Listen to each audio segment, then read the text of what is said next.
Hi viewers, first of all మెగా9 TV ప్రేక్షకులందరికీ కూడా ముఖ్యంగా వండర్ఫుల్ ఉమెన్స్ అందరికీ కూడా happy women's day. And women's day సందర్భంగా ఈరోజు ఒక స్పెషల్ గెస్ట్ మనతో పాటు ఉన్నారండి. The wonderful women. తను నల్లగొండ వాసి, జర్నలిస్ట్గా కెరీర్ను కొనసాగిస్తూనే సేవా దృక్పథంతో ఒక మంచి ఫౌండేషన్ అనేది స్థాపించారు, హోప్ ఫర్ లైఫ్ అనే ఫౌండేషన్. సో ఈ హోప్ ఫర్ లైఫ్ అనే ఫౌండేషన్ ద్వారా ఎంతో మంది పిల్లలకి, ముఖ్యంగా 7,000 మంది పిల్లలకి చదువును అందిస్తున్నారు. ఇంకా ఎన్నో సేవా కార్యక్రమాలు చేస్తూ ఉన్నారు. మరి వాటన్నిటి గురించి ఈరోజు మనం తెలుసుకునే ప్రయత్నం చేద్దాము. Let me introduce the wonderful women, hope for life foundation వ్యవస్థాపకులు హిమజారెడ్డి గారు. హలో అండి. నమస్తే అండి. నమస్తే అండి. ఫస్ట్ ఆఫ్ ఆల్ మీకు happy women's day. Thank you అండి. మెగా9 టీవీ ప్రేక్షకులందరికీ మహిళా దినోత్సవ శుభాకాంక్షలు. సూపర్ అండి. సో ఫస్ట్ ఆఫ్ ఆల్ మిమ్మల్ని చూసినందుకు చాలా హ్యాపీగా ఉంది. ఈ హోప్ ఫర్ లైఫ్ ఫౌండేషన్ మీరు స్టార్ట్ చేసి ఎన్ని ఇయర్స్ అవుతుంది? మాక్సిమం 8 ఇయర్స్ అయిపోయిందా? 9 ఇయర్స్ అవుతుంది. 9 ఇయర్స్. ఓకే. సో 9 ఇయర్స్ నుంచి సక్సెస్ఫుల్గా రన్ చేస్తున్నారు. Yes. ఫస్ట్ ఆఫ్ ఆల్ ఇలా ఒక ఫౌండేషన్ స్థాపించాలి అని ఎందుకు అనిపించింది మీకు? ఒకసారి మెగా9 టీవీ ఆడియన్స్కి చెప్పండి. నాకు తెలుసు, బట్ ఒకసారి మళ్ళీ. యాక్చువల్లీ నేను ఫస్ట్ క్లాస్ నుంచి 10th క్లాస్ వరకు ఆర్ఫనేజ్లో పెరిగాను. మనం భవిష్యత్తుకి పునాది బాల్యం అంటారు. కరెక్ట్. నేనేం చేయాలి అనేది అక్కడే ఫిక్స్ అయిపోయాను. నేను ఎంతోమంది సపోర్ట్ చేస్తే చదువుకున్నాను. ఆ సపోర్ట్ నేను ఇవ్వగలిగే స్థాయికి చేరుకోవాలి అన్న ఒక ఉద్దేశంతో 2016లో దీన్ని స్టార్ట్ చేశాను. ఓకే. నేను స్టార్ట్ చేసినప్పుడు 2-3 మాత్రమే మనతో ఉన్నారు. Health, education, women empowerment main ఫోకస్గా వీటిని స్టార్ట్ చేశాము. ఇప్పుడు ఆల్మోస్ట్ 9 ఇయర్స్. మొన్న February 9th 9th యానివర్సరీ జరిగింది. కంప్లీట్గా 10 స్టేట్స్లో hope for life foundation services అందుతున్నాయి. ఏపీ, తెలంగాణలో మాత్రం 7,000 మంది పిల్లలకి ఎడ్యుకేషన్ పరంగా సపోర్ట్ చేస్తున్నాము. ఇక ఏపీ, తెలంగాణ, మహారాష్ట్ర, కర్ణాటక, తమిళనాడు, కేరళ, ఒడిస్సా, అస్సాం, ఇక్కడ మాత్రం మన సర్వీసెస్ నిర్విరామంగా ముందు చెప్పినట్టుగా హెల్త్, ఎడ్యుకేషన్, ఉమెన్ ఎంపవర్మెంట్ 3 రంగాల్లో సక్సెస్ఫుల్గా నడుస్తున్నాయి. ఓకే. అండ్ ఎక్కువగా మీరు తలసేమియా పిల్లలకి, అలాగే క్యాన్సర్ సోకిన పిల్లలకి కూడా బాగా సేవ చేస్తున్నారని విన్నాను. తలసేమియా వాళ్ళకేమో బ్లడ్ డొనేషన్ ఎక్కువగా. ఎస్. సో ఇవన్నీ కూడా మీరు యాజ్ ఏ ఒక్క పర్సన్గా చేయడం అనేది సాధ్యం కాదు. సో మీకు ఎక్కువగా సపోర్ట్ ఎవరు ఉంటారు? ఫ్యామిలీ ఆర్ ఫ్రెండ్స్ ఎవరు ఎక్కువ సపోర్ట్ చేస్తారు? వ్యక్తి కంటే వ్యవస్థ ముఖ్యం. కరెక్ట్. మీరే అన్నారు, ఒకరితో మనం ఏమీ చేయలేం సాధ్యం కదా. కాదు. నేను ముందు నిలబడినా కూడా నా వెనక కొన్ని 100 మంది, 1000 మంది సపోర్ట్ ఉంది. వారియర్స్ ఉంటేనే రాజు కనిపిస్తాడు. కరెక్ట్. సో నేను వాళ్ళందరినీ వాలంటీర్స్ అనను, వారియర్స్, వాళ్ళందరి సపోర్ట్తే నేను అన్ని సర్వీసెస్ చేయగలుగుతున్నాను. ప్రతిరోజు మనము 100 మందికి పైగా ఫుడ్ అందిస్తాం. ఎడ్యుకేషన్ పరంగా సర్వీసెస్ రెగ్యులర్గా అవుతూనే ఉంటాయి. ఇక ట్రైబల్ ఏరియాస్లో వచ్చేసి ఉమెన్ ఎంపవర్మెంట్ కింద కుటుంబిషన్ సెంటర్లు కానీ, బ్యూటిషియన్ కోర్సెస్ సెంటర్స్ కానీ, స్కిల్ డెవలప్మెంట్ కింద కంప్యూటర్ కోర్సెస్ కానీ, ఇలాంటి సెంటర్స్ అన్నీ కూడా రెగ్యులర్ ప్రాసెస్లో మనకి రన్ అవుతూనే ఉంటాయి. ఓకే. అంటే బాల్యంలో ఏదైనా ఫేస్ చేస్తే లైఫ్ లాంగ్ ఉంటుంది అంటారు కదా. ఈ అన్నిటి సేవా కార్యక్రమాల్లో నాకు మెయిన్గా అట్రాక్టివ్గా అనిపించింది చిల్డ్రన్కి మీరు చేసే సేవలే అండి. ఎందుకంటే చిన్నపిల్లలకేమో చదువు చెప్పిస్తున్నారు, అలాగే ఎయిడ్స్ సోకిన పిల్లలకి కూడా, అలాంటి పిల్లల్ని ఎవరు కూడా దగ్గరికి తీసుకోవడానికి కూడా చాలా వెనుక ముందు ఆడుతూ ఉంటారు. ద ఫ్యామిలీ వాళ్ళైనా అలాంటి వాళ్ళకి కూడా హెల్ప్ చేస్తున్నారు. అండ్ అలాగే చాలా ఎక్కువగా మీరు కష్టపడుతున్నారు. నాకు తెలిసి మీ కెరీర్ని కూడా కొంచెం పక్కన పెట్టారు అని విన్నాను ఈ సేవా కార్యక్రమాలన్నింటిలో. అవును, కరెక్టేనా? అవునండి. మెయిన్గా నేను కెరీర్ మీద ఫోకస్ చేశాను అనుకోండి, నేను ఫౌండేషన్కి ఎక్కువ టైం ఇవ్వలేకపోవచ్చు. కరెక్ట్. నేను పర్టికులర్గా జాబ్ చేయడానికి నా శాలరీలో 60% చారిటీకి ఇస్తాను. అందుకని మాత్రమే జాబ్ చేస్తాను. అదర్వైజ్ నాకు జాబ్ చేసే అంత అవసరం కూడా లేదు. కానీ నా పర్టికులర్గా నేనంటూ సంపాదించి సర్వీస్కి ఎవరినైనా డొనేట్ చేయమని అడిగేటప్పుడు నువ్వేం చేస్తున్నావన్న క్వశ్చన్ రాకూడదు. కరెక్ట్. ఏదైనా మనం చేసి చూపించిన తర్వాత ఇంకొకరి దగ్గర నుంచి ఆశించాలి. కరెక్ట్. సో అదే ఫాలో అవుతాను.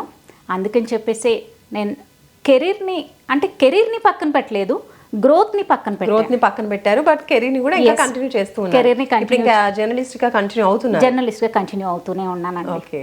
సో జర్నలిజం ఫ్రెండ్స్ అందరూ కూడా సపోర్ట్ చేస్తూ ఉంటారు. ఎస్. నేను ఎక్కడైతే వర్క్ చేశానో ప్రతి ఆర్గనైజేషన్ నాకు సపోర్ట్ చేసింది. వాళ్ళ సపోర్ట్ ఉండడం వల్లే నేను ఈరోజు మీ ముందు ఉండగలిగాను. వావ్. సో ఫ్యామిలీ సపోర్ట్ ఎలా ఉంటుంది? ఫ్యామిలీ సపోర్ట్ నేను ఏ టైం అయినా అందరికీ అందుబాటులో ఉండగలుగుతున్నాను, ప్రతి సర్వీస్ చేయగలుగుతున్నాను. ఎంతమంది ఉన్నా కూడా అందరికీ ఒక పెద్దన్నగా అందరిలో ఉండాలి అంటే కొంచెం టైం కేటాయించాల్సి వస్తుంది. నేను ఫ్యామిలీని మెయింటైన్ చేసుకోగలుగుతున్నాను, కెరీర్ని మెయింటైన్ చేసుకోగలుగుతున్నాను, ఎట్ ది సేమ్ టైం 10 రాష్ట్రాల్లో మన ఫౌండేషన్ సర్వీసులు ఎలా అందుతున్నాయో చూడగలుగుతున్నాను అంటే because of my family. Okay. And 10 రాష్ట్రాల్లో ఇలాంటి సేవలు చేయడం అని అంటే ఇందాక మీరు అన్నట్టే టీం వర్క్, అందరూ కలిసి ఉంటేనే స్ట్రాంగ్గా ఒక రాజులాగా మీరందరికీ సపోర్ట్ చేయడానికి కుదురుతుంది. ఎంతమంది ఉన్నారు వాలంటీర్స్ అనొచ్చు, లేదంటే సపోర్ట్ చేసే వాళ్ళు? నేను ఇది స్టార్ట్ చేసినప్పుడు 2016లో నాతో రాజు, లాలు అని 2 తమ్ముళ్ళు మాత్రమే ఉన్నారు. ఓకే. వాళ్ళు కూడా నాతో వర్క్ చేసిన ఎంప్లాయీస్. ఓకే. ఆ రోజు 2 ఉన్నారు. నువ్వు ఎందుకు స్టార్ట్ చేస్తున్నావక్క అని క్వశ్చన్ వేయలేదు. మేము మీతో ఉంటాము. ఆ రోజు 1-2తో స్టార్ట్ అయింది. ఈరోజు ప్రత్యక్షంగా పరోక్షంగా 30,000 మంది సపోర్ట్ చేస్తున్నారు. అంతమంది సపోర్ట్ చేయగలుగుతున్నారు కాబట్టే ఎడ్యుకేషన్ పరంగా నిర్విరామంగా 9 ఇయర్స్ నుంచి ఇంతమంది పిల్లల్ని మనం చదివించగలుగుతున్నాం. అందులోనూ గవర్నమెంట్ సపోర్ట్ ఇంకా ఏం లేదు, టోటల్గా ప్రైవేట్గా పీపుల్తోనే. గవర్నమెంట్ పరంగా ఇప్పటి వరకు సింగిల్ రూపీ కూడా మనకు సపోర్ట్ దొరకలేదు. నేను ఏ సర్వీసెస్ చేసినా కూడా ఫ్రెండ్స్ అండ్ సోషల్ మీడియా నుంచే. సో మంచి ఫ్రెండ్ సపోర్ట్ కూడా దొరికింది మీకు. ఎట్ ది సేమ్ టైం మనము మన ఆర్గనైజేషన్ నుంచి ఎవరిని కూడా 1 రూపాయి అడగం. అదే మన జెన్యూనిటీ, అదే మన సర్వీసెస్ని రన్ అయ్యేలా చేస్తుంది. ఓకే. సో ప్రతి సర్వీసెస్ నిరాటకంగా కొనసాగుతూనే ఉంది నిర్విరామంగా అంటే మాత్రం అదంతా కూడా సోషల్ మీడియా ఫ్రెండ్ సపోర్ట్ మాత్రమే. ఓకే. అంటే వాళ్ళే ఇష్టంగా వాలంటీర్గా వాళ్ళే డబ్బులు ప్రొవైడ్ చేస్తున్నారు ఫౌండేషన్. అవునండి. Okay. And me hair style కూడా చాలా డిఫరెంట్గా ఉంది, నేను ఒక వీడియోలో చూశాను. ఎప్పుడు మీరు హెయిర్ క్యాన్సర్ పేషెంట్స్కి డొనేట్ చేస్తూ ఉంటారా? It's regular process. రెగ్యులర్గా. ఓకే. సో ఈ ఆలోచన ఎప్పుడు వచ్చింది, ఎందుకు వచ్చింది? ఎవరినైనా చూసారా, ఇన్స్పైర్ అయ్యారా? లేదు. మనది హెల్త్ ఎడ్యుకేషన్ ఉమెన్ ఎంపవర్మెంట్లో హెల్త్లో మనం క్యాన్సర్ పేషెంట్స్కి హార్ట్ సర్జరీ పేషెంట్స్కి కూడా రెగ్యులర్గా సపోర్ట్ చేస్తూ ఉంటాం అన్నమాట. అయితే 2018 ఆ టైంలో ఒక పాపకి, నేను 9th క్లాస్ చదివే పాపకి ట్రీట్మెంట్ ఇప్పించాను, క్యాన్సర్ ట్రీట్మెంట్ కిమ్స్లో. అప్పుడే 2018లో నేను దాదాపు 7 lakhs ఖర్చు పెట్టి పాపకు ట్రీట్మెంట్ ఇప్పించాను. అయితే తను 9th క్లాస్ ఎగ్జామ్స్ రాయడానికి వెళ్ళినప్పుడు ఫ్రెండ్స్ తన్ని ఇన్సల్ట్ చేశారు. మామూలుగా మనం దేవుడికి తనని అర్పించామనుకోండి, క్లీన్ షేవ్ నీట్గా ఉంటుంది. అవును. అదే ఒక క్యాన్సర్ పేషెంట్కి కీమో రేడియేషన్ చేసినప్పుడు కొంచెం ఒక దగ్గర ఉండి కొంచెం ఒక దగ్గర లేకుండా, అంటే ఘాట్లుగా ఉంటుంది. సో దాంతో ఏమైపోతుందంటే మనకు జబ్బు ఉందని ఎదుటి వాళ్ళకి చెప్పితే తెలుస్తుంది. కానీ ఇలాంటి పరిస్థితుల్లో ఏంటి అంటే ఈ పిల్లకి ఏమో అయ్యింది, ఈ పిల్లగాడికి ఏమో అయ్యింది, సో వాళ్ళే డిసైడ్ అయిపోతారు ఏదో అయిపోయింది. అలాంటి పరిస్థితుల్లో అమ్మాయి ఇన్సల్ట్గా ఫీల్ అయ్యి ఇంటికి వచ్చి తను సూసైడ్ చేసుకుంది. 9th క్లాస్ పాప. సోషల్ మీడియా ఇన్ఫ్లుయెన్స్ ఎంతగా ఉంటుందో పిల్లల మీద ఆలోచించండి. నన్ను ఫ్రెండ్స్ ఇన్సల్ట్ చేశారు, నేను ఇలా ఉన్నానని ఇంకా ఫ్రెండ్స్లోకి వెళ్ళలేను, దీనికి ఇంకా సొల్యూషన్ లేదు. పాపం క్యాన్సర్ అంటేనే, క్యాన్సర్ని జయించడం అంటేనే చావుని జయించడం. చావును జయించింది. కానీ ఫ్రెండ్స్ వల్ల ఒక చిన్న మాట ఎదుర్కోవడం ఎంతసేపు, కానీ ఆ క్షణం ఆలోచించలేదు. సో సూసైడ్ చేసుకొని చనిపోయింది. అప్పుడే నేను ఒకటే ఆలోచించాను, అయ్యో నన్ను నమ్మారు ఎంతోమంది డోనర్స్, జస్ట్ హిమజాని నమ్మి చాలామంది సపోర్ట్ చేశారు. వాళ్ళు సపోర్ట్ చేసినందుకు నేను ట్రీట్మెంట్ ఇప్పించగలిగాను. పాప సక్సెస్ఫుల్గా పాప బ్రతికింది. కానీ ఈ చిన్న కారణంతో చనిపోయింది. సో నేను ఎక్కడ లోపం చేశాను, నేను అంత బాగానే చేశానే అని, ఎక్కడ మిస్టేక్ జరిగింది అని ఆలోచిస్తే ఇది. సో అప్పుడు పెద్దగా ఉండేది, చాలా పెద్దగా ఉండేది హెయిర్. నేను అప్పుడే అనుకున్నాను, మామూలుగా అమ్మాయిలకి ఏంటి అంటే మనం పురాణాల నుంచి చూస్తుంటాం, బాపు బొమ్మ నుంచి చూస్తూ ఉంటాం, పెద్ద హెయిర్, అమ్మాయికి జుట్టు అందం. కానీ ఒకటే నాకు అనిపించింది ఏంటి అంటే, మన ఆలోచన అందంగా ఉంటే అదే మన ఫేస్లో రిఫ్లెక్ట్ అవుతుంది. కరెక్ట్. ఈ ఒక్క చిన్న తప్పు వల్ల దాన్ని నేను రక్షించుకోలేకపోయాను. ఇలాంటి తప్పు మళ్ళీ పునరావృతం కాకూడదు, రిపీట్ అవ్వద్దు అని చెప్పేసి నేనేం చేశానంటే ఫస్ట్ టైం డొనేట్ చేశాను. ఫస్ట్ టైం డొనేట్ చేసినప్పుడు మా పేరెంట్స్ అన్నారు, సరే కొంచెం కదా పర్లేదులే, ఓకే. పేరెంట్స్ యాక్సెప్ట్ చేశారు, ఫ్యామిలీ మెంబర్స్ అంతా ఓకే చెప్పారు. కానీ 3rd టైంకి కంప్లీట్గా క్లీన్ షేవ్కి వెళ్ళాను. ఓ అవును. క్లీన్ షేవ్కి ఎందుకు వెళ్ళాను అంటే చాలామంది జుట్టు లేకపోతే అమ్మాయి అమ్మాయి కాదు. మనం చాలా మోడల్స్ని చూస్తూ ఉంటాం, అవును. వాళ్ళు చాలా మంది కూడా ఇలా కటింగ్లోనే కనిపిస్తూ ఉంటారు. కానీ మన ఇండియా భారతీయ సంప్రదాయాల్లోకి వచ్చేసరికి అమ్మాయి నిండుగా ఉండాలి, జుట్టుతో ఉండాలి. మన సంప్రదాయం వరకు పర్వాలేదు, కానీ అది ఇంకొకరిని కష్టపెట్టేదిగా ఉండకూడదు, ఒకరిని చిన్నబుచ్చేదిగా ఉండకూడదు. ఆ ఆలోచనని ఆ ఆలోచన నుంచి ఇంకొకరిని ఇన్స్పైర్ చేయడానికి ఇదే హెయిర్ స్టైల్ మెయింటైన్ చేస్తున్నాను, just to motivate cancer victims. Yes, at least అంటే మీరు ఎవరైతే క్యాన్సర్ పేషెంట్స్కి ట్రీట్మెంట్ ఇప్పించి వాళ్ళ ముందు మీరు కనిపిస్తూ ఉంటారు కదా, సో అలాంటి వాళ్ళందరికీ కూడా మీరు ఒక ఇన్స్పిరేషన్గా మీరే కనిపిస్తూ ఉంటారు. ఇప్పుడు మనకి ఇండియా వైడ్గా కూడా hair donations is regular process అండి, చాలా వస్తాయి. ఇంకా వాటిని మనం ఏం చేస్తామంటే విక్స్ మనమే తయారు చేయించేసి గవర్నమెంట్ హాస్పిటల్స్లో అమ్మాయిలు ఎవరైతే ట్రీట్మెంట్ పొందుతున్నారో, మాకు హెయిర్ కావాలి అని ఎవరైతే ఇష్టంగా అడుగుతున్నారో వాళ్ళకి ఫ్రీగా మనం డిస్ట్రిబ్యూట్ చేస్తున్నాం. వాళ్ళలో ఆత్మస్థైర్యాన్ని నింపడానికి. అది అందరి సపోర్ట్ తో ఇన్స్పైరింగ్ థింగ్ అనమాట. అంటే అది ఒక ఎమోషనల్, ఇది ఏముంది హెయిరే కదా, బట్ అది ఫేస్ చేసిన పర్సన్స్ కి తెలుస్తుంది. లిటరలీ ఇంత ముందుకు నేను మీకు చెప్పాను ఏంటి అంటే, క్యాన్సర్ వస్తే మనకు బాడీలో తేడాలు తెలుస్తాయి తప్ప ఎదుటి మనిషికి మనకు క్యాన్సర్ వచ్చిందని తెలియదు. ఓకే, కానీ ఒక్కసారిగా అన్ని రోజులు జుట్టు ఉన్న అమ్మాయి కావచ్చు, మహిళలు కావచ్చు, పెద్దవాళ్ళు కావచ్చు, బయటికి వెళ్ళాలంటే ఒక రకంగా సిగ్గుపడతారు. అదేదో ఆత్మన్యూన్యత భావంగా భావిస్తారనమాట. దేవుడా మాకే ఎందుకు ఇలా అయింది, బయటికి వెళ్తే ఎవరేమంటారో. సో దాని నుంచి వాళ్ళ సెల్ఫ్ రెస్పెక్ట్ని కాపాడడానికి, ఒక ఆత్మన్యూన్యత భావాన్ని తీసేయడానికి మనం ఈ కార్యక్రమాన్ని నిర్విరామంగా 9 years బ్యాక్ ఇది స్టార్ట్ చేశాను అని అన్నారు, హోప్ ఫర్ లైఫ్ ఫౌండేషన్. అప్పుడు మీకు ఇద్దరు సపోర్ట్గా ఉన్నారు. అండ్ ఫ్యామిలీ సపోర్ట్ ఎలా ఉండింది? ఇలా నేను ఒక ఫౌండేషన్ స్టార్ట్ చేద్దాం అనుకుంటున్నాను అన్నప్పుడు, లేదంటే మీరు ఫౌండేషన్ కన్నా బిఫోర్ కూడా సేవా కార్యక్రమాలు చేస్తూ ఉన్నప్పుడు ఫ్యామిలీ నుంచి ఎటువంటి కామెంట్స్ వచ్చేవి, వాళ్ళు ఎలా రిసీవ్ చేసుకునేవాళ్ళు? నేను డిగ్రీలో ఉన్నప్పుడు ఫస్ట్ ఒక పాపను అడాప్ట్ చేసుకున్నాను. ఓకే, అంటే అప్పటికి నేను చదువుకుంటూ జాబ్ చేస్తున్నాను. నాకంటూ ఫ్యామిలీ సపోర్ట్ ఉంది, నా నీడ్స్ అన్ని నా ఫ్యామిలీ చూస్తుంది. సో ఇంకా నా ఎర్నింగ్స్ ఇంకొకరికి ఉపయోగపడితే బెటర్ కదా అన్న ఉద్దేశంతో నేను ఒక పాపను అడాప్ట్ చేసుకున్నాను. తర్వాత డిగ్రీ ఫైనల్ ఇయర్ వచ్చేసరికి ఒకరి కాస్త ముగ్గురు అయ్యారు. ఓకే, నేను ఎప్పుడైతే జాబ్లో జాయిన్ అయ్యానో నాకు ఒకటే అనిపించింది, ఆర్ఫనేజ్ నుంచి తీసుకున్నారా అడాప్ట్ చేసుకోవడం? నేను ఎక్కడైతే చదివానో అక్కడి నుంచి, ఆ ప్లేస్ నుంచి తీసుకున్నాను. నేను కెరీర్ స్టార్ట్ చేసినప్పుడు నేను ఒకటే ఆలోచించాను, నేనంటూ జీవిత కాలంలో చేస్తే కొంతమందికి సాయం చేయగలను. కరెక్ట్. సో నాలాంటి వాళ్ళు 10 మంది కలిస్తే ఒక 100 మందికి సపోర్ట్ చేయగలం. అదే 100 మంది కలిసి వస్తే కొన్ని వేల మందికి సపోర్ట్ చేయగలం. ఆ ఒక్క చిన్న దాంతో హోప్ ఫర్ లైఫ్ ఫౌండేషన్, జీవితానికి భరోసా. అది ఆరోగ్యపరంగా కావచ్చు, విద్యాపరంగా కావచ్చు, ఉపాధి పరంగా కావచ్చు. ఆ క్షణంలో మనం ఉన్నామన్న ఒక భరోసా కల్పించగలిగితే వాళ్ళు ఆ కష్టం నుంచి గట్టెక్కగలుగుతారు. నేనేమో జీవితాలను ఉద్ధరిస్తాను, ఫౌండేషన్ ఏదో ఇంకా వాళ్ళ లైఫ్ సెట్ చేస్తుందని కాదు.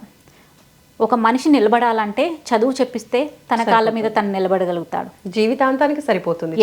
ఆరోగ్యపరంగా తీసుకుంటే వాళ్ళు ఖర్చు పెట్టలేని జబ్బులు వాళ్ళకు వచ్చాయి అంటే దానికి ఫ్రీగా ట్రీట్మెంట్ ఇప్పిస్తే వాళ్ళ జీవితం నిలబడుతుంది. కరెక్ట్. ఇక ఉపాధి పరంగా తీసుకుంటే మారుమూల గ్రామాల్లో మహిళలకి మెయిన్గా ఏంటి అంటే ట్రైబల్ ఏరియాస్లో, గిరిజన ప్రాంతాల్లో ఏమైనా వాళ్ళు కలెక్ట్ చేసిన అడవుల నుంచి సంపాదించిన తీసుకొచ్చిన దినుసులు మాత్రం అమ్ముకొని వాళ్ళు బ్రతకాలి. మనం అలాగే బ్రతికి, మన పిల్లలు అలాగే బ్రతికి, మనం మహిళా సాధికారత అని చెప్తున్నాం. ఎక్కడుంది సాధికారత? వాళ్ళకు ఉపాధి కల్పించినప్పుడు, వాళ్ళ కాళ్ళ మీద వాళ్ళు నిలబడగలిగినప్పుడు కొంచెం మార్పు. నేను అదే చెప్తున్నాను, ఉద్ధరిస్తామని చెప్పట్లేదు, వాళ్ళలో మార్పు తీసుకురాగలుగుతాము, వాళ్ళ జీవితాలని నిలబెట్టగలుగుతాము అని చెప్తున్నాను. సో అదే ప్రయత్నం కొనసాగుతూనే ఉంటుంది. సో డిగ్రీలో ఉన్నప్పుడే మీరు జాబ్ చేస్తూ ఉన్నాను, దాని తర్వాత ఆ జాబ్ నుంచి వచ్చిన ఎర్నింగ్స్తో ఒకరిని అడాప్ట్ చేసుకొని వాళ్ళని చూసుకుందాం అని అన్నారు కదా. సో అప్పుడు ఎంత, మీ ఎర్నింగ్స్ ఎంత ఉంది అప్పుడు?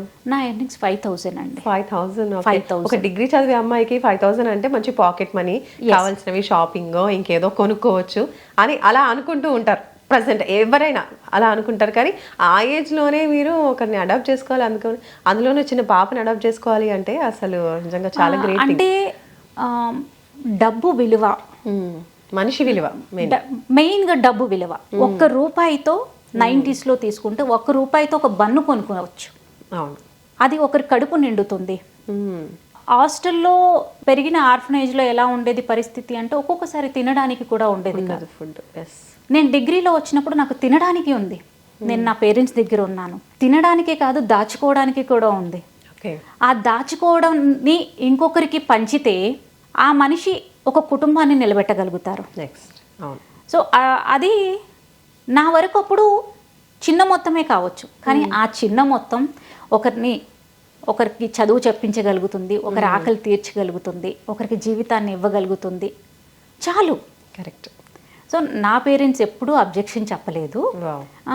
అంటే నేను పెరిగిన రోజులు వాళ్ళకి తెలుసు కాబట్టి. ఇప్పుడు మీరు అడాప్ట్ చేసుకున్న అమ్మాయి, ఫస్ట్ ఒక అమ్మాయిని అడాప్ట్ చేసుకున్నాను, వాళ్ళ ఏజ్ ఎంత ఉంటుంది, ఇప్పుడు ఏం చేస్తున్నారు వాళ్ళు? ఆల్మోస్ట్ నాకంటే 5 or 6 years చిన్న అంతే ఉంటారు. ముగ్గురు కూడా నర్సింగ్ కంప్లీట్ అయిపోయింది. ఓకే, ముగ్గురు జాబులు చేస్తున్నారు, ముగ్గురికి పెళ్ళిళ్ళు కూడా అయిపోయాయి. వావ్. సో మంచి చదివించడం, పెళ్లి చేయడం అంతా కూడా ఒక ఫ్యామిలీ మెంబర్గా వాళ్ళకి అన్ని చేశారు. మరి మీరు చేసుకున్నారా మ్యారేజ్? అవునండి, అయిపోయింది. ఓకే, మీ కిడ్స్ ఉన్నారా?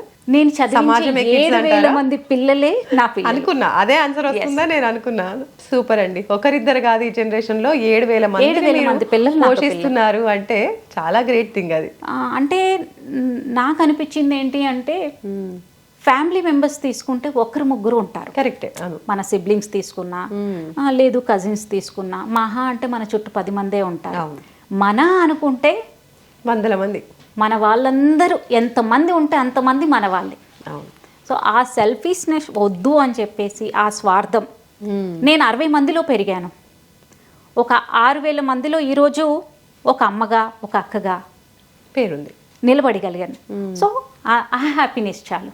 వింటుంటే చాలా ఇన్స్పైరింగ్గా అనిపిస్తుంది నిజంగా. ఇంకా ఏమేమి చేస్తున్నారు మీ ఫౌండేషన్ తరఫున? ఎటువంటి సేవా కార్యక్రమాలు చేస్తున్నారు? మన ఫౌండేషన్ నుంచి రెగ్యులర్గా సర్వీసెస్ అందుతాయండి. ఏదో ఈరోజు బ్లడ్ డొనేషన్స్ కూడా విన్నాను, రెగ్యులర్ పేషెంట్స్ కి కూడా. అవును, ఇప్పుడు ఎక్కడెక్కడి నుంచో వస్తూ ఉంటారు, హాస్పిటల్లో జాయిన్ అవుతారు, వాళ్ళకు బ్లడ్ అందక ఇబ్బందులు పడుతూ ఉంటారు, ఎక్కడికి వెళ్ళాలో తెలీదు, ఎవరి దగ్గర నుంచి కలెక్ట్ చేసుకోవాలో తెలీదు. అలాంటి సిచ్యువేషన్లో సోషల్ మీడియా సపోర్ట్ నుంచి మనం బ్లడ్ రిక్వైర్మెంట్స్ ఫుల్ఫిల్ చేస్తున్నాము. ఇక కోవిడ్ బిఫోర్ వరకు అయితే మనం తలసేమియా పిల్లల కోసం బ్లడ్ క్యాంప్స్ కండక్ట్ చేశాము. ఎవ్రీ 6 monthsకి బ్లడ్ క్యాంప్స్ కండక్ట్ చేసి వాళ్ళకు దాదాపు ఒక్కో బ్లడ్ డొనేషన్ క్యాంప్లో 2,000 యూనిట్స్ వరకు కలెక్ట్ చేసి ఇచ్చాం. సో ఇప్పుడు రెగ్యులర్ ప్రాసెస్ అయిపోయింది. మనతో పాటు చాలా సంస్థలు ఓన్లీ బ్లడ్ మీద పనిచేస్తున్నాయి. సో వాళ్ళకి మనం సపోర్ట్ చేస్తున్నాం. ఇప్పుడు మెయిన్ ఫోకస్ మాత్రం హెల్త్ ఎడ్యుకేషన్, ఉమెన్ ఎంపవర్మెంట్ అండి. ఇప్పటి వరకు దాదాపు ఒక 400-500 మంది క్యాన్సర్ పేషెంట్లకి ట్రీట్మెంట్ ఇప్పించాం. హార్ట్ సర్జరీ పేషెంట్స్ తీసుకున్నా కూడా దాదాపు ఒక 700 వరకు హార్ట్ సర్జరీస్ ఫ్రీగా చేపించాం, ఫ్రీ ఆఫ్ కాస్ట్, ఒక్క రూపాయి కూడా ఖర్చు లేకుండా. వీళ్ళ వల్ల అవుతుంది, మేము చేయగలము అనుకున్నప్పుడు ప్రతి సాయం అందిస్తూ ముందుకు సాగుతున్నాము. ఇంకా పిల్లలకి మాత్రం నాట్ ఓన్లీ ఎడ్యుకేషన్ పరంగా వాళ్ళకు స్కిల్ డెవలప్మెంట్ సెంటర్స్ రన్ చేస్తున్నాము. గ్రామీణ ప్రాంతాల్లో యాజ్ యూజువల్గా beautician courses, jute bag making centres, కుటుంబ సెంటర్స్ వాళ్ళకి నేర్పించి మళ్ళీ వాళ్ళు స్వయంగా మరో 10 మందికి ఉపాధి కల్పించేలా మార్కెటింగ్ కూడా ఇప్పిస్తున్నాం.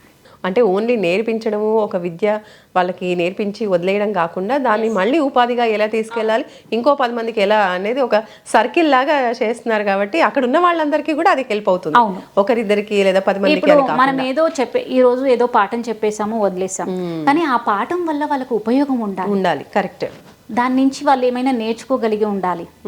సో అలా వాళ్ళని మోటివేట్ చేస్తూ ముందుకు సాగుతున్నాము. ఓకే అండి, మీరు ఇండియా ఇన్స్పైరింగ్ టాప్ 50 ఉమెన్లో మీరు కూడా ఉన్నారు. స్టేజ్ పైన నిర్మలా సీతారామన్ గారు, అలాగే మన హీరోయిన్ నయనతార హీరోయిన్. సో వీళ్ళ పక్కన మీరు నిల్చొని అవార్డు తీసుకున్నారు టాప్ 50 మెంబర్స్లో. సో చాలా గ్రేట్ థింగ్ అది. సేవా కార్యక్రమాల ద్వారా మీరు ఆ పొజిషన్కి వెళ్ళారు. సో మీకు ఎవరు inspiring? First of all inspiration ఎవరి నుంచి తీసుకున్నారు? ఇలా మనం సేవ చేద్దాము, ప్రజల కోసం ఇలా ఆలోచిద్దాం అనేది ఎవరైనా చూసి ఇన్స్పైర్ అయ్యారా? లేదా బాల్యం అండి, మీ బాల్యం, మీ పరిస్థితులు. ఓకే. అండ్ అలాగే మీరు చూస్తూ ఉంటారా మూవీస్ కానివ్వండి, లేదంటే మీలాగా సేవ చేసే వాళ్ళ గురించి తెలుసుకోవడం అనేది చూస్తూ ఉంటారా? మూవీస్ చూడను, టీవీ చూడను, సినిమాలు చూడను, బట్ ఇన్స్పైరింగ్ పీపుల్ గురించి చూస్తూ ఉంటారా చుట్టూరా? అలా మీకు బాగా ఇన్స్పైరింగ్ అనిపించింది ఎవరు? ఓకే, వీళ్ళు చేస్తున్నారు, వీళ్ళలాగా మనం కూడా ముందుకెళ్దామని. అలా చాలా మంది ఉన్నారండి. ఇప్పుడు నేను మీ ముందు కనిపిస్తున్నాను, అన్సంగ్ హీరోస్ కొన్ని వేల మంది ఉన్నారు. కరెక్ట్. వాళ్ళు చాలా మంది బయటికి రావడానికి కూడా ఇష్టపడరు, జస్ట్ సేవ కనిపిస్తే చాలు అంటారు. ఈ రోజు ఒకరికి కడుపు నింపగలిగారు, వాళ్ళు మనకు ఇన్స్పిరేషన్. కరెక్ట్. వాళ్ళ దగ్గర నుంచి కొంచెం వదులుకొని ఇంకొకరికి ఆకలి తీర్చగలుగుతున్నారు. ఎక్కడో దూర ప్రాంతాల్లో ఉండి బ్లడ్ రిక్వైర్మెంట్ ఉంది అంటే కూడా ఆఫీస్లో పర్మిషన్ తీసుకొని వచ్చి బ్లడ్ డొనేట్ చేసే వాళ్ళు ఉన్నారు. వాళ్ళు ఇన్స్పైరింగ్, ఒక ప్రాణాన్ని నిలబెడుతున్నారు. అండ్ మీ లైఫ్లో ఏదైనా మర్చిపోలేని సంఘటన అంటూ ఉందా ఏదైనా? ఇప్పుడు ఈ 9 years ఆఫ్ జర్నీలో ఫౌండేషన్ స్టార్ట్ చేసిన తర్వాత ప్రతి సంఘటన మరపురానిది, మర్చిపోలేనిదే అండి. ఇప్పుడు ఇంత ముందుకు మీరు అన్నట్టు ఎయిడ్స్ పేషెంట్స్ కావచ్చు, లెప్రసీ పేషెంట్స్ కావచ్చు, వీళ్ళ దగ్గర తీసుకుంటే ఏంటి అంటే ఇప్పుడు మనం బాగా చదువుకున్నాం, జనరేషన్స్ మారుతూ ఉన్నాయి, జనాల్లో ఉన్నాం, అది ఒక అంటురోగం కాదు అని తెలుసు, కానీ ఇప్పటికీ దాన్ని పక్కన పెడుతున్నాం. మనకేదో సోకుతుంది, భయం, దాన్ని జయించలేకపోతున్నాం. కానీ వాళ్ళకి కావలసింది ఒక భరోసా, మేమున్నాము అన్న ఒక భరోసా కల్పించగలిగితే ఏమీ రాదు. అది అంటురోగం కాదు కదా. వాళ్ళ జీవిత కాలాన్ని మనం పెంచిన వాళ్ళం అవుతాం. వాళ్ళలో ఉన్న ఒక భయాన్ని తగ్గించగలిగిన వాళ్ళం అవుతాం. మాకొకరు ఉన్నారు అన్న ధైర్యాన్ని నింపగలిగిన వాళ్ళం అవుతాం. మేము అదే విధంగా ముందుకు సాగుతున్నాము. మీరు ఇంత ముందుకన్నారు, ఇప్పుడు ట్రైబల్ ఏరియాస్లో ఏదైతే అయితే మామూలుగా మహిళలకు అక్కడో ఇక్కడో పనులు దొరుకుతాయి, కానీ హెచ్ఐవి అన్న ఒక చిన్న కారణంతో వాళ్ళకు పని ఇవ్వడానికి చాలా సంస్థలు ముందుకు రావట్లేదు. సంస్థలే కాదు, చిన్న చిన్న రోడ్డుపై అడ్డా కూలీలు కూడా కూలీలు దొరకట్లేదు. ఓకే. ఒకవైపు రోగం, వాళ్ళు వాడాల్సిన మందులు, ఒకవైపు తగ్గిపోతున్న వాళ్ళలో రోగ నిరోధక శక్తి, వీటన్నిటిని తట్టుకొని వాళ్ళు జీవితాన్ని గడపాలి, ఆ పూటకి కడుపు నింపుకోవాలి అంటే ఎంత అవస్థలు పడతారో వాళ్ళకు మాత్రమే తెలుసు. సో అలాంటి వాళ్ళకు మనం ఎంత చేసినా తక్కువే. అందుకని చెప్పేసి వాళ్ళ కోసం స్వయం ఉపాధి కార్యక్రమాలు నిర్వహిస్తూనే వాళ్ళకు మార్కెటింగ్ కూడా మనం కల్పిస్తున్నాం. ఓకే. వాళ్ళు ఏవైతే వస్తువులు తయారు చేస్తారో, ఏవైతే బట్టలు కుడతారో ఆ మార్కెటింగ్ కూడా మనమే చేసి పెడుతున్నాం. ఓకే. ఇది స్టార్ట్ చేసినప్పుడు చాలామంది నన్ను అడిగారు, మామూలుగానే ఎయిడ్స్ పేషెంట్స్లో రోగనిరోధక శక్తి తక్కువగా ఉంటుంది, ఇమ్యూనిటీ పవర్ ఉండదు, మరి బట్టలు ఎలా కుడతారు, అంత క్యాపబిలిటీ ఉంటుందా, బాడీలో స్ట్రెయిన్ అయిపోతారు కదా అని చెప్పేసి. అయితే వాళ్ళు తీసుకునే మెడిసిన్, వాళ్ళు తీసుకునే న్యూట్రిషన్ ఫుడ్ వల్ల లైఫ్ స్పాన్ని పెంచుతుంది. ఖచ్చితంగా. సో మనం రోజు 5 కుట్టే ప్లేస్లో 1 కుట్టొచ్చు, 2 కుట్టొచ్చు ఓపిక ఉంటే. దానికి మార్కెటింగ్ దొరుకుతున్నప్పుడు అది తప్పు కాదు అంటాను నేను. అది వాళ్ళకు 3 పూటల అన్నం పెట్టగలుగుతున్నప్పుడు అప్పుడు ఇంకొన్ని రోజులు ఎక్కువ బతకగలుగుతారు. ఆ హ్యాపీనెస్, నాకు ఈ నొప్పి ఉన్నా కూడా నేను ఇంకొకరికి సపోర్ట్ చేయగలుగుతున్నాను, నా కుటుంబంలో ఉన్న నలుగురికి నేను తిండి పెట్టగలుగుతున్నాను అన్న ఒక ఆత్మ సంతృప్తి ఉంటుంది చూడండి, జీవితకాలాన్ని పెంచుతుంది. సో ట్రైబల్ పీపుల్కి చేస్తున్నారా ఉమెన్ ఎంపవర్మెంట్కి సంబంధించినటువంటి కోర్సెస్ ఇవన్నీ కూడా, లేదంటే ఇటు రూరల్ పీపుల్కి కూడా ఏమన్నా మీరు సేవా కార్యక్రమాలు? రూరల్ ట్రైబల్స్ అందరికీ అండి. ఓకే. వాళ్ళకు నేర్పించి వాళ్ళతో సెంటర్స్ కూడా పెట్టించి, అంతెందుకు భద్రాద్రి సైడ్ తీసుకుంటే మన నుంచి ఉపాధి పొంది ఇప్పుడు కొన్ని వందల మందికి ఉపాధి అందిస్తున్న మహిళలు ఉన్నారు. ఓకే. సో వాళ్ళు నాకు ప్రతిరోజు ఇన్స్పిరేషన్. నేను ఏదో 3 నెలలు కోర్స్ నేర్పించాను, కుట్టు మిషన్ పెట్టించాను, ఏదో చిన్న సెంటర్ నడుపుకోండి అని 4-5 జత చేసి ఒక సెంటర్ పెట్టించాను. కానీ ఈరోజు ఖమ్మం చుట్టుప్రక్కల ఉన్న ప్రాంతాలన్నిటికీ వాళ్ళ ఎగుమతులు వెళ్తున్నాయి, వాళ్ళు కుట్టిన బట్టలు వెళ్తున్నాయి అంటే అది మనకి ఎంత ఆత్మ సంతృప్తిని ఇస్తుంది చెప్పండి. నిజమే. గ్రేట్ అండి. సో మీరు నల్గొండలో పుట్టారు, ఇప్పుడు హోప్ ఫర్ లైఫ్ ఫౌండేషన్ ఎక్కడుంది? హోప్ ఫర్ లైఫ్ ఫౌండేషన్ నో అండి, హైదరాబాద్ నుంచి బేస్ హైదరాబాద్ మాత్రమే. కానీ ప్రతి చోట మనది రన్ అవుతుంది. 10 స్టేట్స్ అన్నారు. 10 స్టేట్స్లో రన్ అవుతుంది. పర్టికులర్గా మనకంటూ ఒక స్పేస్ క్రియేట్ చేయలేదు ఓకే. నేను ఎందుకు స్పేస్ క్రియేట్ చేయలేదు అంటే మనకు సపోర్ట్ చేసే వాళ్ళందరూ కూడా ఎంప్లాయీస్. నేను కూడా జాబ్ చేస్తూ నా శాలరీ నుంచి కొంచెం స్పెండ్ చేస్తున్నాను. ఇలాంటిది నేను ఒక ఆఫీస్ క్రియేట్ చేసి దానికి 30-40 వేలు ఖర్చు పెట్టేది దానికంటే ఆ 30-40 వేలు ఉంటే ఇంకొకరికి యూజ్ అవుతుంది, ఇంకో 10 మందికి యూజ్ అవుతుంది. అదే బేస్ చేసుకొని ఇప్పటి వరకు అయితే ముందుకు సాగుతున్నాం. ఏదన్నా గవర్నమెంట్ సపోర్ట్ దొరికితే మాత్రం వృద్ధులని పిల్లల్ని ఒకే గొడుగు కిందికి తీసుకురావాలని ఒక ఆశ అన్నమాట. మనం మామూలుగా ఏం చెప్తూ ఉంటాం ప్రతిసారి మాట్లాడుకున్నప్పుడు, వృద్ధాప్యం మరో బాల్యం అంటూ ఉంటాం. కానీ పిల్లల్ని అంత ప్రేమగా చూస్తాము, అదే వృద్ధులను మాత్రం తీసి పడేస్తాం. నిజంగా అది అమ్మమ్మ కావచ్చు, తాతయ్య కావచ్చు, ఇంటి ప్రక్కల వాళ్ళు కావచ్చు, నీకేం తెలుసులే, తిని ఓ మూలను పడుండు, ఇదే మనం రెగ్యులర్గా చూసేది.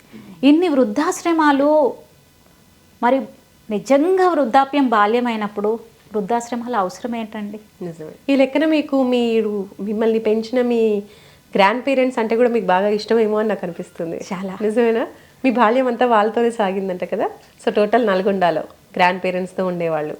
తర్వాత మళ్ళీ స్టడీస్ కోసం మళ్ళీ పేరెంట్స్ దగ్గరికి ఎప్పుడు రావడం జరిగింది? నాకు అమ్మమ్మతో పాటు 5 అమ్మలండి. అమ్మమ్మతో పాటు 5. అమ్మతో పాటు అంటారు. అమ్మమ్మతో పాటు 5. అదేలా? ఒకటి ఏ రూపాన మనకు సపోర్ట్ చేసినా మన కదలికల్ని గమనిస్తూ మంచేదో చెడేదో మనం ఏ రూట్లో వెళ్తే మనం సక్సెస్ అవ్వగలము, మనం ఏ రూట్లో వెళ్తే ఇంకొకరికి సపోర్ట్ చేయగలము గైడ్ చేసిన ప్రతి తల్లి అమ్మే అవుతుంది.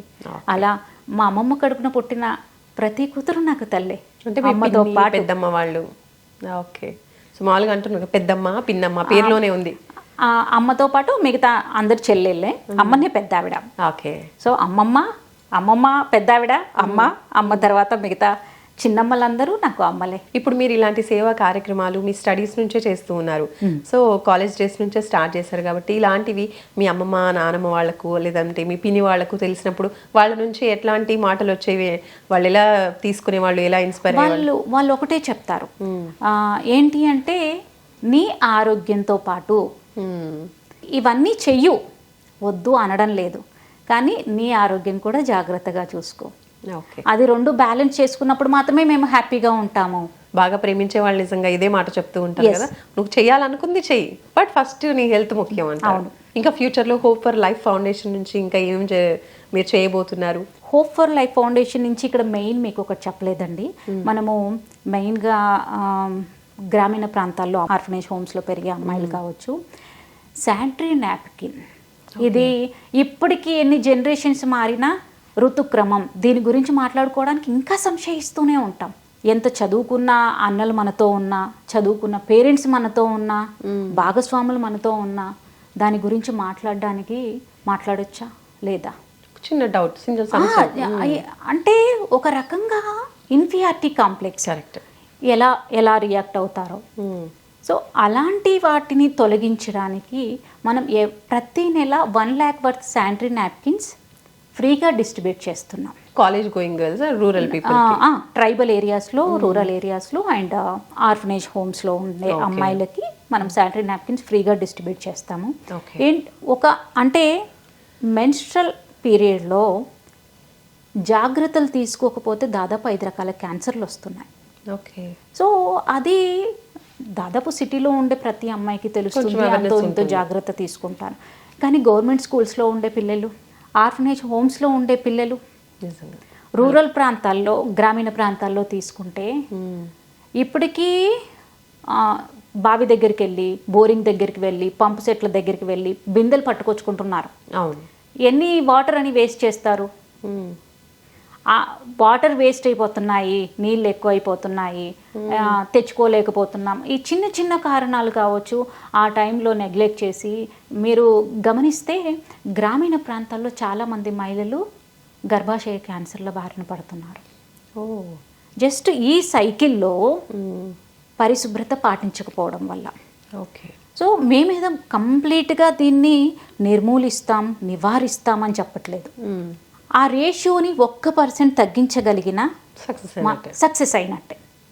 సో ఎవ్రీ మంత్ అక్కడ ఉండే డాక్టర్లతో కావచ్చు, మంచి విద్యావంతులతో కావచ్చు, ఆశా వర్కర్లతో కావచ్చు, సఖీ టీమ్స్తో కావచ్చు, ప్రతి ఏరియాస్లో మనం ఎవ్రీ మంత్ క్యాన్సర్ పైన అవేర్నెస్ కల్పిస్తున్నాం. మెన్స్ట్రల్ పీరియడ్లో ఎలాంటి జాగ్రత్తలు తీసుకోవాలి అనే దానిపైన అవగాహన కల్పిస్తున్నాం. వీటితో పాటు ఎవ్రీ మంత్ శానిటరీ నాప్కిన్స్ కూడా ఫ్రీగా డిస్ట్రిబ్యూట్ చేస్తున్నాం. ఇన్ ఫ్యూచర్ దీన్ని ఒక కుటీర పరిశ్రమగా తయారు చేసి ఎంతోమందికి మనం అంటే ఇప్పుడు కొంతమందికి సపోర్ట్ చేయగలుగుతున్నాం. మనమే పరిశ్రమ స్టార్ట్ చేస్తే ఇంకెక్కువ మందికి చేయొచ్చు, కొంతమందికి ఉపాధి కల్పించవచ్చు, ఇంకా కొన్ని వేల మందికి దీన్ని ఫ్రీగా అందించవచ్చు. ఆ వేలో థింక్ చేస్తున్నాం, దాన్ని స్టార్ట్ చేయాలని చూస్తున్నామండి. ఉమెన్ హైజీనిక్గా ఉండకపోవడం వల్ల ఒక 5 types ఆఫ్ క్యాన్సర్స్ అనేవి వస్తాయని చెప్పేసి మీరు మంచి అవేర్నెస్ అనేవి కల్పిస్తున్నారు, ఎక్కువగా రూరల్ మహిళలకి, అమ్మాయిలకి. కాబట్టి ఆ టైంలో మీరు ఎప్పుడైతే ఫ్రీగా శానిటరీ నాప్కిన్స్ వాళ్ళకి అందిస్తున్నప్పుడు చాలా మందికి వీటి గురించి కూడా కొంచెం అవగాహన ఉండని పరిస్థితులు కూడా ఉంటాయి కొన్ని రూరల్ ఏరియాస్లో. సో అలాంటి టైంలో మీకు ఏదైనా అనుకోని సంఘటన కావచ్చు, ఏదైనా గుర్తుండిపోయే విషయం ఏదైనా జరిగిందా? చాలా విషయాలండి. ప్రతిదీ ఇప్పటికీ అంత రూరల్ సంగతి పక్కన పెడితే సిటీస్లో కూడా అమ్మాయిలు ఎలా ఉన్నారంటే స్కూల్లో వాష్రూమ్ యూస్ చేసుకోవాల్సి వస్తుంది. మార్నింగ్ ఇంట్లో తాగి వెళ్ళిన వాటర్ నిజంగా మళ్ళీ ఇంటికి వచ్చేదాకా వాటర్ తాగట్లేదు, వాష్రూమ్కి వెళ్ళట్లేదు. సో మామూలు డేస్లో ఆ సంగతి పక్కన పెడితే వాట్ అబౌట్ పీరియడ్స్? ఆ పీరియడ్ డేస్లో పీరియడ్స్ వచ్చినప్పుడు స్కూల్కే బంక్ కొట్టేస్తున్నారు. ఓకే. ఇంకా రూరల్ ప్రాంతాల్లో ట్రైబల్ ఏరియాస్లో తీసుకుంటే మేము ఒకసారి భద్రాద్రి సైడ్ టేకులపల్లి లోపల మొత్తం కూడా ట్రైబల్ ఏరియాస్ ఉంటాయి. అక్కడి సైడ్ మేము తీసుకున్నప్పుడు బట్టలు లేక పత్తి ఉండలు ఉంటాయి కదా, పత్తి ఉండలు చీల్చి పెట్టుకున్న వాళ్ళు కూడా ఉన్నారు. ఓకే. సారీ టు సే మనం బాగా డెవలప్ అయ్యాము అని చెప్తున్నాం, కానీ డెవలప్మెంట్ మన పెద్దలు చెప్తారు, అభివృద్ధి ఫలాలు ఎలా ఉంటాయి అంటే ఒక ఐస్ ముక్క, పెద్ద ఐస్ ముక్క నా చేతి నుంచి నీ చేతికి మారి, నీ చేతి నుంచి ఒక 10 మంది చేతికి మారితే లాస్ట్కి వచ్చేసరికి డ్రాప్ మిగులుతుంది. ట్రైబల్ ఏరియాస్లో, రూరల్ ఏరియాస్లో అదే జరుగుతుంది. ఇప్పటికీ కూడా వాళ్ళకి శానిటరీ ప్యాడ్ ఎలా వాడాలో తెలియదు. బట్టలు పిండేసి ఏ కుండల మాటనో ఎవరు చూడకుండా, ఇంట్లో వాళ్ళు పెద్దవాళ్ళు చూడకుండా, చూస్తే ఎక్కడ తీరుతారనో, చిన్నపిల్లలు చూస్తే మళ్ళీ క్వశ్చన్ చేస్తారనో అన్న చిన్న చిన్న కారణాలతో ఎక్కడో కుండల మాటన దాచుకోవడము, లేదంటే ఎవరు చూడకుండా ఆరేసుకోవడము, అయ్యే బట్టలు మళ్ళీ వాడడము, ఇన్ఫెక్షన్ల బారిన పడడము, క్యాన్సర్ల బారిన పడడము. లిటరలీ మనం అవేర్నెస్ తెచ్చాక డైరెక్ట్గా వెళ్ళి క్యాన్సర్ టెస్టులు చేయించుకున్న వాళ్ళు భద్రాద్రిలోనే ఉన్నారండి. ఓకే. ఆదిలాబాద్ జిల్లాలో కూడా ఉన్నారండి. సో ఈ టైప్స్ ఆఫ్ క్యాన్సర్స్ వచ్చినప్పుడు, అంటే ఒక అవేర్నెస్ కోసం అడుగుతున్నాను, ఎలాంటి సిమ్టమ్స్ ఉంటాయి? మీరు ఎలా వాళ్ళని అవేర్నెస్ ఎలా కల్పిస్తూ ఉంటారు? ఏం చెప్తూ ఉంటారు? సిమ్టమ్స్ గురించి కావచ్చు, జాగ్రత్త గురించి కావచ్చు. మెయిన్ మెన్స్ట్రల్ పీరియడ్లో ఎలాంటి జాగ్రత్తలు తీసుకోవాలో చెప్తాము. మామూలుగా మనం స్కూల్స్లో చెప్తూ ఉంటారు, ప్రతి 4 నుంచి 8 క్యాన్సర్కి సంబంధించి. సో ఈ జాగ్రత్తలు పాటించకపోవడం వల్ల, మనము వాటర్ కంటెంట్ ఎక్కువగా తీసుకోకపోవడం వల్ల, న్యూట్రిషన్ ఫుడ్ తీసుకోకపోవడం వల్ల క్యాన్సర్ల బారిన పడతాము. ఓకే.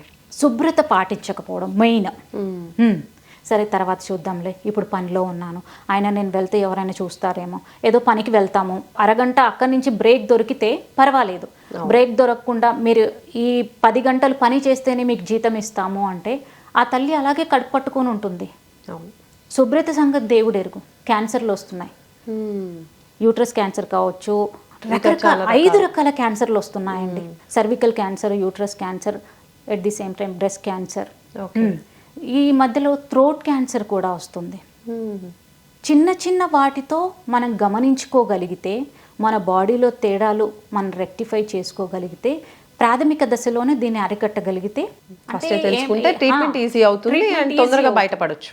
చికిత్స కంటే నివారణ ముఖ్యం కదా. ఆ జాగ్రత్తలు మనం పాటించకుండా తర్వాత లక్షలు ఖర్చు పెట్టే బదులు చిన్న చిన్న జాగ్రత్తలు పాటిస్తే. ఇందాక మీ గ్రాండ్ పేరెంట్స్ గురించి మాట్లాడినప్పుడు కొంచెం సెంటిమెంటల్ అయినట్టు అనిపించింది. ఎక్కువగా వాళ్ళతోనే ఉండేవాళ్ళు, పేరెంట్స్కి దూరంగా ఉండేవాళ్ళు. సో ఆ టైంలో అంటే మీ బాల్యంలో మీకు ఎలాంటి గుర్తుండిపోయే సంఘటనలు ఏమైనా ఉన్నాయా? అసలు ఎలా సాగింది మీ చైల్డ్హుడ్ అంతా కూడా? నేను గ్రాండ్ పేరెంట్స్కి దగ్గరగా లేను, అలాగా పేరెంట్స్కి దగ్గరగా లేనండి. ఆర్ఫనేజ్లో పెరిగాను. ఓకే. నాతో పాటు చుట్టూ ఒక 60 మంది పిల్లలు ఉండేవాళ్ళు. ఓ. సో వాళ్ళలో ఒకదానిలా వాళ్ళే నా వాళ్ళుగా పెరిగాను. మన ఇంట్లో తీసుకుంటే 5-6 మనస్తత్వాలు మాత్రమే మనకు తెలుస్తాయి. కరెక్ట్. 60 మంది ఉన్న చోట 60 మంది మనస్తత్వాలు తెలుస్తాయి. ఎలా ఉండకూడదు, ఎలా ఉండాలి.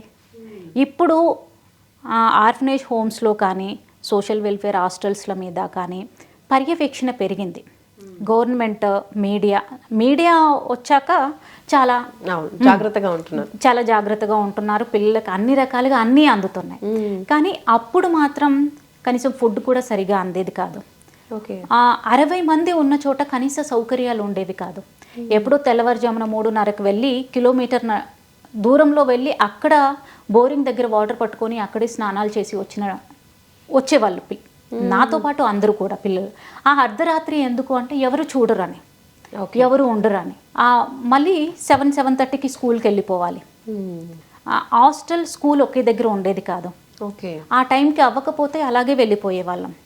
హాస్టల్స్లో ఫుడ్ నచ్చకపోతే, ఇప్పుడు మనకు నచ్చిన కూర చేయకపోతే అమ్మని ప్లేట్ ఇలా ఇసిరేస్తాం.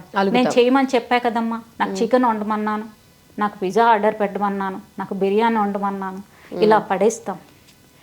అప్పుడు వాటర్ కలుపుకొని తిన్న డేస్ కూడా ఉన్నాయి చాలామంది. అంటే నా గురించి నేను చెప్పట్లేదు. అప్పుడు పెరిగిన పిల్లలు ఒక ఉప్పు కలుపుకొని వాటర్ కలుపుకొని తిని కడుపు నింపుకొని చదువుకున్న రోజులు ఉన్నాయి. మనం పడిన బాధలు కావచ్చు, మనం ఫేస్ చేసిన సిచ్యువేషన్స్ కావచ్చు, ఇంకొకరికి రాకూడదు, అక్కడి నుంచి వచ్చిన ఆలోచనే ఫౌండేషన్కి పునాది. గ్రేట్ అండి. మామూలుగా అంటే ఎంత స్ట్రగుల్ ఫేస్ చేసి ఉంటే మీరు నాలాంటి స్ట్రగుల్ ఇంకా వేరే వాళ్ళకి రాకూడదు అని మీరు అనుకున్నారు. నిజంగా చాలా గ్రేట్.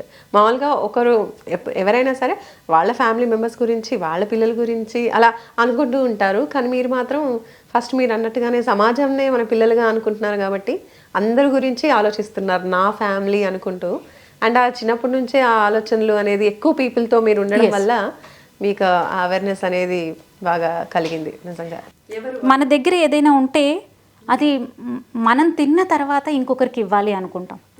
ప్రజెంట్ జనరేషన్ గురించి చెప్తున్నాను. కానీ ఉన్న ఒక పండులో ఆడ ఉన్న 10 మందికి ఒక్కొక్కతోనే ఇచ్చామనుకోండి, మనం తిన్నది ఒక్కతోనే కావచ్చు, కానీ ఆ తృప్తి వేరు. అది వాళ్ళకి కనిపించకుండా తినాలి అంటే అవస్థలు పడతాం మనం. అరే వాడు చూస్తే అడుగుతాడు, వీడు చూస్తే అడుగుతాడు. కానీ ఇప్పుడు స్కూల్స్లో నేర్పిస్తున్నారు పిల్లలకి, షేరింగ్ ఈజ్ కేరింగ్ అని. అవును.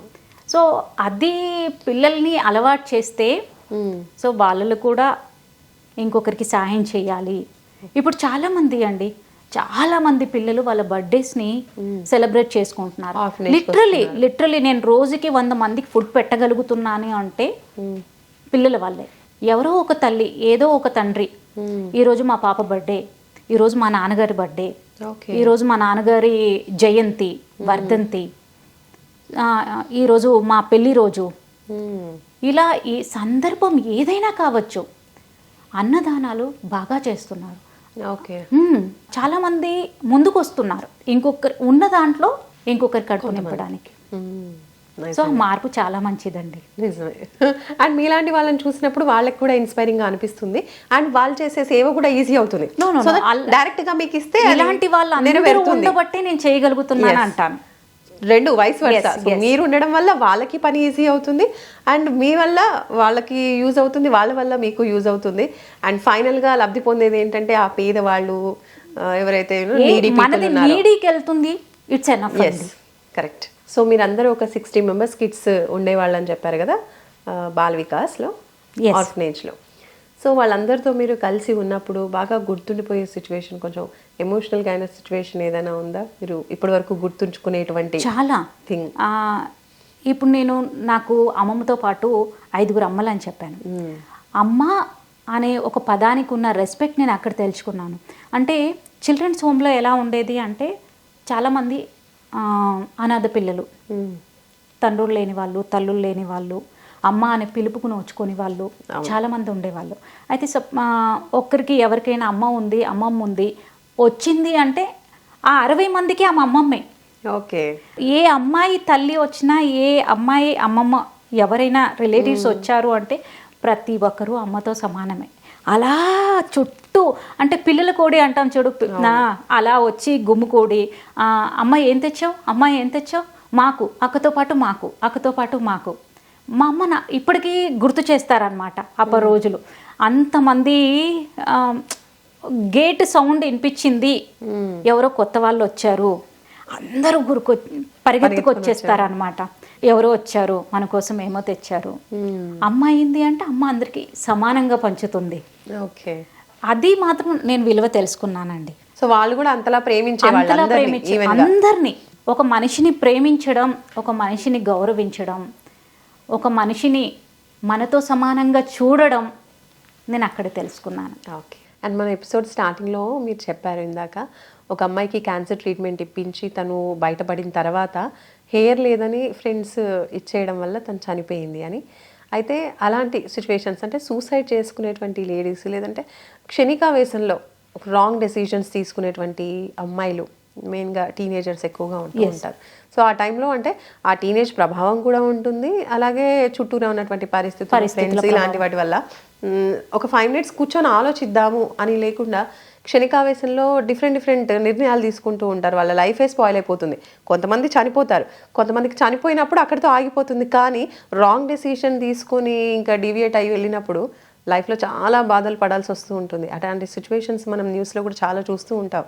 సో అలాంటి పీపుల్కి క్షణికావేశంలో ఎలా మనము ఆ ఆవేశాన్ని తగ్గించుకుని ఎలా తమని తాము ఆ సిచ్యువేషన్ నుంచి బయటపడవచ్చు అనేది మీరేం చెప్తారు? ఇంతమందిని చూస్తూ ఉంటారు కాబట్టి మెయిన్లీ. ఇప్పుడు మీరు అన్నారు ఆలోచన అంటే వాట్ నెక్స్ట్, నా లైఫ్ ఇక్కడితో ఆగిపోయింది అన్న ఒక ఆలోచన రావడానికి ముందు ఇంతకాలం, అది 20 సంవత్సరాలు కావచ్చు, 15 సంవత్సరాలు కావచ్చు, ఇంతకాలం నేను ఎలా లీడ్ చేశాను లైఫ్, ఓకే, ఈ ఒక్క 5 నిమిషాల గురించి నేను ఆలోచిస్తున్నాను.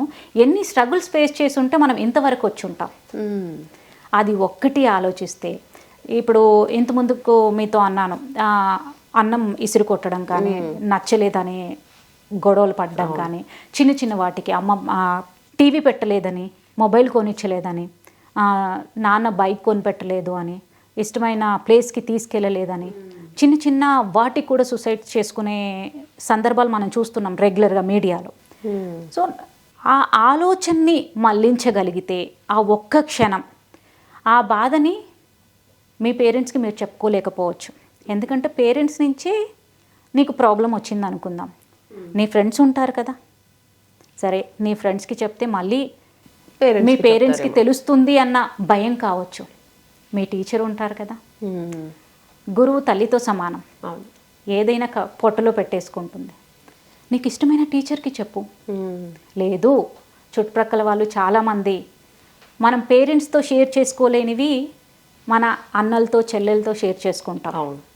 సో వాళ్ళతో షేర్ చేసుకోండి. ఎవరితో ఆ సిచ్యువేషన్ నుంచి బయట పడడానికి ఆ ఒక్క 5 నిమిషాలు మన ఆలోచనని మళ్ళిస్తే అసలు ఇలాంటివి ఏవీ జరగవండి. ఓకే, ఏదన్నా కొనిచ్చలేదు, ప్రేమలో ఫెయిల్ అయ్యాను, నేను ఇంకా నాకు ఏదీ లేదు, నేను ప్రేమలో ఫెయిల్ అయిపోయాను, వాడు నన్ను మోసం చేశాడు, అదే లైఫా? జీవితంలో ఒక భాగం మాత్రమే. కరెక్ట్. కానీ అదే జీవితం కాదు. ఆ భాగాన్ని వదిలేస్తే మనం బ్రతకలేమా? అంతకంటే గొప్పగా బ్రతికి చూపించవచ్చు కదా. సో దాని నుంచి బ్రతకాలి అన్న పట్టుదల రావాలి తప్ప నా జీవితం ముగించాలి అన్న వికృత ఆలోచనలు వద్దు. ఓకే, దాన్ని పేపర్ మీద పెట్టండి, మీ ఆలోచన పేపర్ మీద పెట్టండి. ఎవరితో షేర్ చేసుకోవడానికి లేరు, నాకెవరు లేరు చుట్టుప్రక్కల, నేను ఎవరితో షేర్ చేసుకోవాలి? బుక్పై పెట్టు. ఏదైనా లేదంటే పుస్తకం కనిపిస్తే చదువు, లేదు మెడిటేషన్ చెయ్యు. శ్వాస మీద ధ్యాస. ఒక్క 5 నిమిషాలు నువ్వు శ్వాసను నియంత్రించుకోగలిగితే నీ ధ్యాస ఆటోమేటిక్గా అక్కడ పోతుంది కదా, నీ ఆలోచన మల్లుతుంది కదా. సో మీ స్టడీస్ అంతా కూడా నల్గొండలోనే జరిగిందా? నో 10th వరకు నల్గొండ, డిగ్రీ కావచ్చు, MBA కావచ్చు, MCJ కావచ్చు, ఇప్పుడు చైల్డ్ సైకాలజీ కావచ్చు, అన్నీ కూడా నేను జాబ్ చేసుకుంటూ కంప్లీట్ చేసినవే అండి. సో మాస్టర్స్ అన్నమాట, ట్రిపుల్ మాస్టర్స్ చేశారా, MCJ, MBA and child psychology. Yeah, మనకు మన సర్వీసెస్ని గుర్తించి అమెరికన్ యూనివర్సిటీ కూడా డాక్టరేట్ ఇచ్చింది. ఓకే, సో అందుకని డాక్టర్ ఎస్ పేరు. సో ఇన్ని సేవా కార్యక్రమాలు చేస్తున్నారు, ఎంతోమందికి హెల్ప్ఫుల్గా ఉంటున్నారు. కాబట్టి మీకు ఒకవేళ మీరు ఇన్ని చేశారు కాబట్టి దేవుడికి కూడా నచ్చేసి మీ కళలో వచ్చి ఏం కావాలో కోరుకో అన్నాడు అనుకోండి, అప్పుడు ఏం చెప్తారు మీరు హిమజ గారు? ఏం కోరుకుంటారు? మీతో ఇంతకుముందుకు చెప్పాను, వృద్ధాప్యం మరో బాల్యం అంటారు అని. ఎస్, వృద్ధాప్యాన్ని బాల్యంతో సమానంగా ట్రీట్ చేసే ఆలోచన శక్తిని ఇవ్వమని కోరుకుంటాను అందరికీ. నా ఒక్కదానికే కాదు, అందరికీ ఆ ఆలోచన శక్తిని ఇవ్వగలిగితే జీవిత చరమాంకంలో ఏ తల్లి ఏ తండ్రి దూరంగా నా పిల్లలు వస్తారేమో, నన్ను చూస్తారేమో, ఉండవు. ఎస్, సో అప్పుడు కూడా దేవుణ్ణి మళ్ళీ సమాజం గురించి అడుగుతారు తప్ప మీ గురించి అంటే వాళ్ళు బాగున్నారు అనుకోండి, మనలాంటి వాళ్ళు అవసరం ఉండదు. కరెక్టే, అందరూ బాగుంటే మనం కూడా బాగుంటాం అందరిలో. కాబట్టి నైస్ అండి. డాక్టరేట్ ఎప్పుడు వచ్చిందండి? ఇందాక చెప్తూ ఉన్నారు 2023 అండి. ఓకే, సో ఈ సేవా కార్యక్రమాలకు అప్పుడు మీరు డాక్టరేట్ తీసుకుంటున్నప్పుడు మీ ఫీలింగ్ ఎలా ఉండింది? అసలు ఎలా అనిపించింది ఆ సిచ్యువేషన్? అంటే దానికంటే ముందు గాంధీ జయంతి రోజున ఇవ్వడం నాకు హ్యాపీనెస్ అనిపించింది. అంటే ఒక మహాత్ముడి జయంతిన మన కార్యక్రమాలను గుర్తించారు, మనకు గౌరవం కల్పిస్తున్నారు అంటే ఇంకా బాధ్యతను పెంచుతున్నారు. ఏది వచ్చినా, ఏ పురస్కారం వచ్చినా, ఇంతకుముందుకు మీరు టాప్ 50 ఇన్స్పైరింగ్ ఉమెన్స్ అన్న ఏది వచ్చినా అది బాధ్యతను పెంచేదే తప్ప మన పక్కన బరువుగా మారుతుంది, అది బాధ్యతను పెంచేస్తుంది. సో భయమే అది. ఏదైనా గుర్తింపు వస్తుందంటే అది కొత్త భయం. ఓకే, సో ఫైనల్లీ ఒక క్వశ్చన్తో ముగించేద్దాము. ఉమెన్స్ డే సందర్భంగా ఒక పవర్ఫుల్ ఉమెన్ మా స్టూడియోకి వచ్చారు కాబట్టి ఈ పవర్ని మామూలుగా అమ్మాయిలందరికీ కూడా ఏదో ఒక ఇన్ఫర్మేషన్ మీ దగ్గర నుంచి వెళ్ళాలని కోరుకుంటున్నాను. చాలామంది స్టూడెంట్స్ కాలేజ్ గోయింగ్ కావచ్చు, లేదంటే జాబ్ చేస్తున్న వాళ్ళు కావచ్చు, రకరకాల సిచ్యువేషన్స్ని ఫేస్ చేస్తూ ఉంటారు. కాబట్టి వాళ్ళని వాళ్ళు స్ట్రాంగ్గా మలుచుకోవడానికి, జరుగుతున్నటువంటి సిచ్యువేషన్స్లో వాళ్ళని వాళ్ళు స్ట్రాంగ్గా ఉండడానికి మీరేం చెప్తారు? వాళ్ళు ఎలా ఉండొచ్చు ఏంటి? మీరేం చెప్తుంది? నువ్వు ఏడిస్తే లోకం నిన్ను ఇంకెక్కువగా ఏడిపిస్తుంది అని. కరెక్ట్. మనం మెతకగా ఉన్నాం అనుకోండి, ప్రతి ఒక్కరు తొక్కడానికే ప్రయత్నిస్తారు. సో మనల్ని మనం కాపాడుకుంటే మన కుటుంబ సభ్యులను మనం ప్రొటెక్ట్ చేయగలం. ఓకే, నీ మీద నమ్మకంతో నీ తల్లిదండ్రులు నిన్ను బయటికి పంపించినప్పుడు ఆ నమ్మకం మనం నిలబెట్టుకోవాలి అంటే మనల్ని మనం రక్షించుకునే స్థితిలో మనం ఉండాలి. ఎవరో ఏదో ఇరిటేట్ చేశారు, ఎవరో ఏదో అన్నారు, బస్ ఎక్కుతుంటేనో, కాలేజీలోనో, స్కూల్లోనో ర్యాగింగ్ చేశారు, నువ్వు ఎదురు తిరిగితే ఆ క్షణం నీకు కడుపులో భయం వాడికి కనిపించదు, కానీ నీ మాట పవర్ ఉంటుంది చూసావా, వాడిని భయపెడుతుంది. భయాన్ని నీలోనే మింగేసేయి, ధైర్యాన్ని ప్రదర్శించు. ఆ ధైర్యం ప్రతి చోట ప్రదర్శించగలిగితే నీకు నీవే రాజు కదా. ఎప్పుడూ ధైర్యం కోల్పోవద్దు. అది ఎలాంటి పరిస్థితిలోనైనా, ఆర్థిక పరంగా కావచ్చు, ఆరోగ్యపరంగా కావచ్చు, సొసైటీ పరంగా కావచ్చు, ధైర్యం నీతో ఉంటే, ధైర్యం నీ పక్కన ఉంటే ప్రతిదీ కూడా సక్సెస్ అనేది నీతో ఉంటుంది. ఓకే, ఎలాంటి పరిస్థితినైనా మనం ధైర్యంగా ఎదుర్కోగలిగితే విజయం మనతోటే ఉంటుందండి. అదొక్కటి చెప్తాను. అది చిన్న కావచ్చు, పెద్ద కావచ్చు, వాళ్ళందరికీ చెప్పగలిగే అంత స్థితిలో నేను లేకపోవచ్చు, కానీ ధైర్యం వీడొద్దు అంటాను. అమ్మ కావచ్చు, అమ్మాయి కావచ్చు, చిన్న పిల్ల కావచ్చు. సూపర్ అండి హిమజారెడ్డి గారు, థ్యాంక్ యూ సో మచ్. చాలా వాల్యుబుల్ టైంని మీరు కేటాయించారు, మాకు చాలా వాల్యుబుల్ ఇన్ఫర్మేషన్ ప్రొవైడ్ చేశారు. అండ్ చూస్తున్న వాళ్ళందరికీ కూడా మీరు ఒక మంచి ఇన్స్పైరింగ్గా, మీ లైఫ్ స్టోరీ అంతా కూడా ఒక మంచి ఇన్స్పైరింగ్గా ఉంది. ఇలాగే మీరు సక్సెస్ఫుల్గా సాగిపోవాలి. హోప్ ఫర్ లైఫ్ కూడా ఇంకా సక్సెస్ఫుల్గా ముందుకెళ్ళాలి, ఇంకెంతో మందికి సేవ చేయాలని మనస్ఫూర్తిగా కోరుకుంటూ వన్స్ అగైన్ మీకు happy women's day. Thank you so much అండి. థ్యాంక్ యూ సో మచ్ అండి. ఈ వేదిక నాకు కల్పించినందుకు, ఫౌండేషన్ గురించి ఎంతోమందికి ఎన్నో విషయాలు నేను పంచుకోగలిగే అవకాశం ఇచ్చినందుకు మరొకసారి ధన్యవాదాలు. థ్యాంక్ యూ అండి.